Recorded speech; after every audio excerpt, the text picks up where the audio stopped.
Welcome dear रॉकर्ट्स। आज हम देखने वाले हैं मजह यातू। मूवी की शुरुआत में एक छोटे से गांव का सीन दिखाते हैं जहां पर उम्मी अपने पापा वेणुगोपाल और मां अनीता के साथ बहुत खुशी से रहती है। एक्चुअली उम्मी अपनी मां से ज्यादा अपने पापा से प्यार करती है क्योंकि उसके पापा हमेशा उसकी बहुत केयर करते हैं और उसका बहुत ख्याल रखते हैं। जैसे पढ़ाई में मदद करना, मस्ती करना, यही नहीं एक दोस्त की तरह उन दोनों का रिश्ता होता है जिस वजह से उन दोनों की काफी जमती है। चलिए अभी बात करते हैं अनीता की, जो एक हाउसवाइफ है और काफी हार्ड वर्किंग भी, और वो हमेशा उम्मी को उसकी शैतानियों के लिए डांटती रहती है। थोड़ी देर बाद उम्मी भी स्कूल जाने के लिए रेडी होती है और ये दोनों मियाँ बीवी भी अपने काम के लिए निकल जाते हैं। अब ड्यूटी पर जाने के लिए गोपाल बस में आता है जहाँ पर एक लड़की को खड़ी देखकर वो उसे अपनी बाजू वाली सीट पर बैठने के लिए कहता है, जो कि उसकी माँ को अच्छा नहीं लगता और उसकी माँ उस लड़की को अपने पास बुला लेती है। और फिर ये देखकर गोपाल को बहुत ज्यादा गिल्टी फील होता है कि मैं तो उसकी मदद करना चाहता था।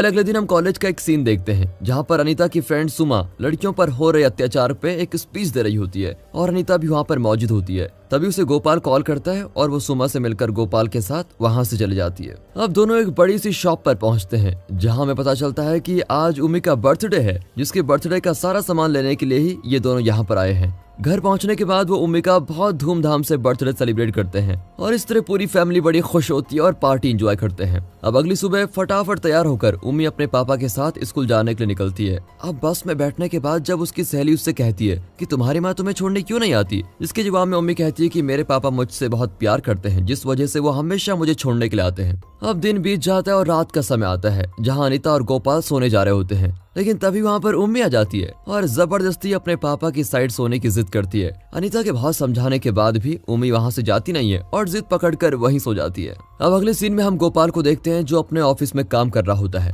तभी उसे उम्मी के स्कूल से फोन आता है जहाँ उसको पता चलता है कि उम्मी को बुखार होने की वजह से उसकी तबीयत खराब हो चुकी है। इसका पता लगने के बाद वो तुरंत उम्मी के स्कूल पर पहुंचता है और उसको लेकर सीधे घर आता है। लेकिन जैसे वो घर पहुंचते हैं तो चाबी तो अनीता के पास रह जाती है और अनीता का फोन भी स्विच ऑफ आता है, जिस वजह से गोपाल काफी परेशान हो जाता है और इसी बीच उम्मी को भी चक्कर आने लग जाते हैं। कुछ वक्त बीत जाने के बाद अनीता अपनी सहेली सुमा के साथ घर पहुंचती है और देखती है कि घर का ताला टूट चुका है। फिर वो अपनी दोस्त को अलविदा कहकर जब घर के अंदर पहुंचती है तो उम्मी को बीमार देखकर बहुत दुखी होती है और गोपाल भी उससे बहुत नाराज होता है क्योंकि एक तो वो जल्दी घर नहीं आई और ऊपर से उसका फोन भी स्विच ऑफ था। अब इसका कारण बताते हुए अनीता कहती है कि मेरे फोन में चार्जिंग कम थी। फिर दोनों में बात सुलझ जाती है। अगली सुबह अनीता कहीं जाने की तैयारी कर रही होती है, जिसको देखकर गोपाल पूछता है कि तुम कहाँ जा रही हो, जिसके जवाब में अनीता कहती है कि मैंने और मेरे दोस्त सुमा ने एक कपड़े की दुकान में पार्टनरशिप करने का सोचा है। लेकिन गोपाल उसको साफ साफ मना कर देता है कि कोई जरूरत नहीं है और कहता है कि मुझे सुमा में तो बिल्कुल भी विश्वास नहीं है, तो मत जाओ उसके साथ। लेकिन गोपाल की इन सारी बातों को इग्नोर करके वो फिर भी चली जाती है।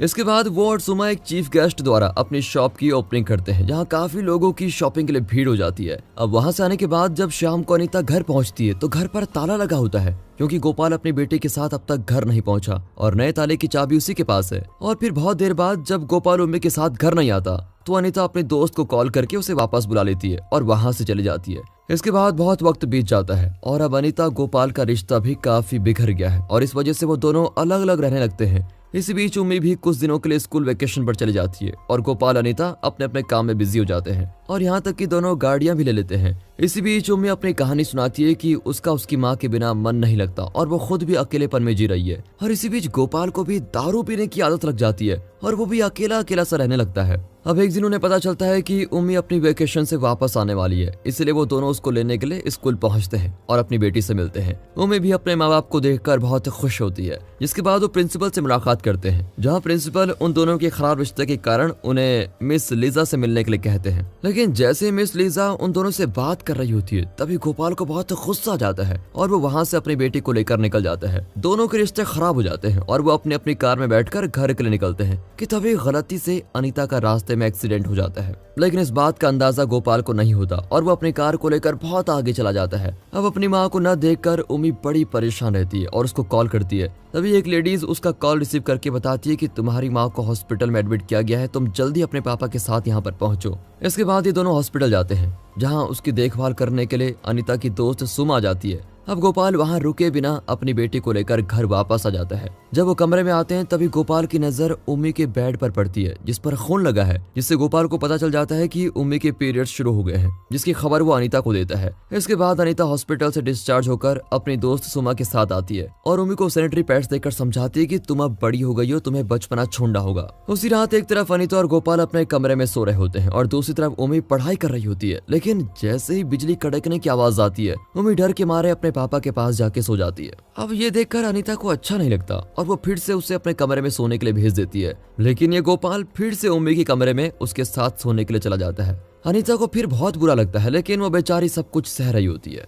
बढ़ती उम्र के साथ उम्मी 13 साल की हो जाती है और उसके पापा फिर उसका बर्थडे धूमधाम से सेलिब्रेट करते हैं। इस बार वो उसको एक साइकिल गिफ्ट करते हैं और इसी के साथ अनीता और गोपाल के रिश्तों में भी सुधार आ जाता है और वो एक दूसरे के साथ अब इंटीमेट भी होते हैं। अब अगले दिन एग्जाम के दरमियान उम्मी अपने टीचर से कहकर बाथरूम में जाती है, जहां उसके पीरियड्स फिर से शुरू हो जाते हैं और अब वो कमजोरी के मारे बड़ा अजीब सा महसूस करने लगती है। अब क्लासरूम में आने के बाद जब टीचर वहां पर आती है तो फिर से उम्मी उसे बाथरूम में जाने के लिए परमिशन मांगती है। तभी वहां पर मौजूद एक लड़की कहती है कि टीचर ये अब तक 5 बार जा चुकी है, लेकिन टीचर उसकी प्रॉब्लम को समझते हुए उसको जाने के लिए कहती है। तभी रास्ते में अचानक उम्मी चक्कर आकर गिर जाती है, जिसके फौरन बाद उसे स्कूल में एडमिट किया जाता है और फिर जब डॉक्टर उसको चेक करते हैं तो वो डॉक्टर खुद हैरान हो जाता है, क्योंकि दोस्तों उम्मी के साथ कुछ ऐसा हुआ है जो अब तक हमें पता नहीं है। खैर अब डॉक्टर उम्मी के लिए लेडीज डॉक्टर को बुलाने के लिए कहते हैं, क्योंकि ये केस और पेचीदा हो गया है। इसके बाद उम्मी की प्रिंसिपल अनीता को कॉल करके इमीडिएटली आने के लिए कहती है और दूसरी ओर मिस लीजा उम्मी से सवाल जवाब पूछने लगती है कि आखिर वो कौन सी बात है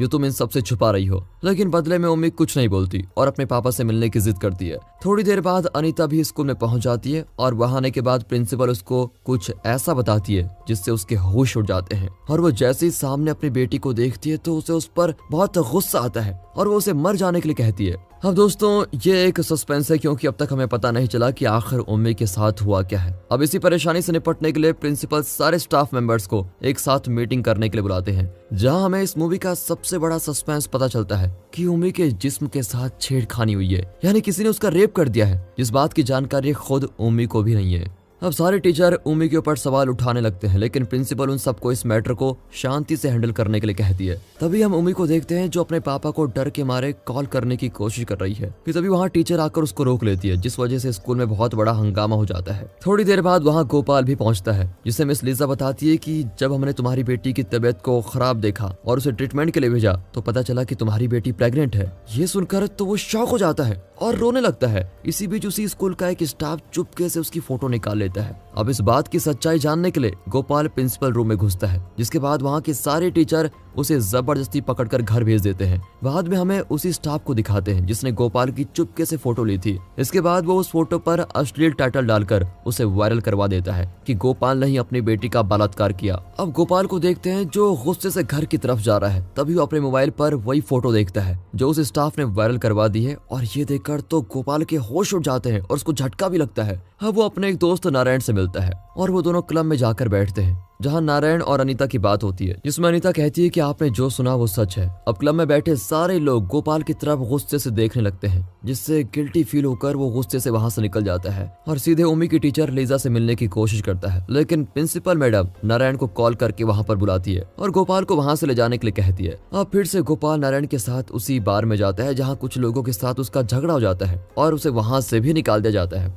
अब अगले दिन हम अनीता और सुमा को एक हॉस्पिटल में देखते हैं, जहां वो उम्मी का ट्रीटमेंट कराने के लिए आई हुई है। तभी अचानक वहां गोपाल आ जाता है और उम्मी से मिलने की कोशिश करता है। इसी बीच अनीता और गोपाल के बीच बहुत बड़ी बहस भी हो जाती है और पुलिस उसे गिरफ्तार करके लेके जाती है। पुलिस स्टेशन में आने के बाद कांस्टेबल उसकी बेटी को प्रेग्नेंट करने के लिए उसे ताना मारता है। तभी वो उस पर हमला कर देता है, जिस वजह से वहाँ पर बहुत बड़ा तमाशा खड़ा हो जाता है। कुछ देर बाद वहाँ पर सीनियर इंस्पेक्टर आता है और इस केस की इन्वेस्टिगेशन करने लगता है। इसके लिए वो उम्मी के स्कूल जाकर प्रिंसिपल को सुनाने लगता है कि आपने बिना पुलिस के सहारे इस केस को हैंडल करने की कोशिश की, जो सरासर इलीगल है, और आप किसी ऐसे गैर पर भरोसा करके उस लड़की की जिंदगी का फैसला नहीं कर सकते। आपको कानून की मदद लेनी चाहिए थी, जिसमें प्रूफ हो जाता कि आखिर वो लड़की प्रेग्नेंट कैसी हुई। अब वहां से आने के बाद उम्मी की मां इंस्पेक्टर से मिलती है। तब इंस्पेक्टर उसे भरोसा दिलाते हुए कहता है कि कोई बाप अपनी बेटी के साथ ऐसा नहीं कर सकता, आप भरोसा रखिए, आपकी बेटी का अपराधी जल्द ही पकड़ा जाएगा। इसके बाद सीन कुछ दिनों के बाद का दिखाया जाता है और हम एक सुनसान घर को देखते हैं, जहाँ पर एक जैकेट पहना आदमी वेल्डिंग कर रहा होता है और उसने कुछ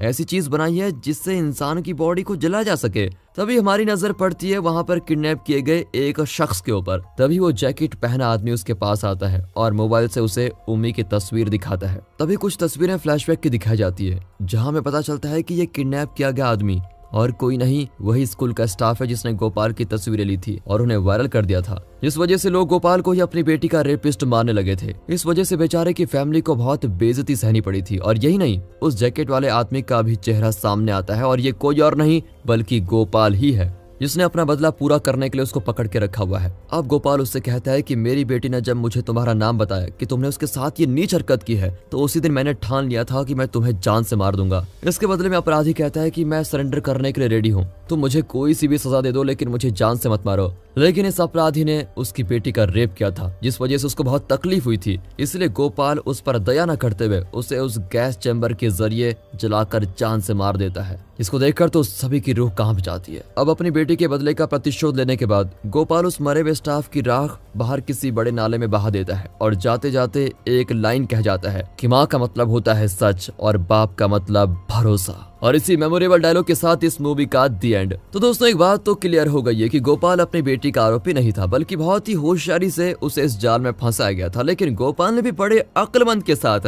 अपनी बेटी का बदला ले लिया और बाप होने का फर्ज निभाया। बाकी दोस्तों स्टोरी अच्छी लगी हो, मूवी अच्छी लगी हो, एक्सप्लेनेशन अच्छा लगा हो, वीडियो को लाइक कीजिए और चैनल को सब्सक्राइब कर दे। मिलते हैं अगली वीडियो में, तब तक के लिए गुड बाय, अपना ख्याल रखिए and finally thanks for watching.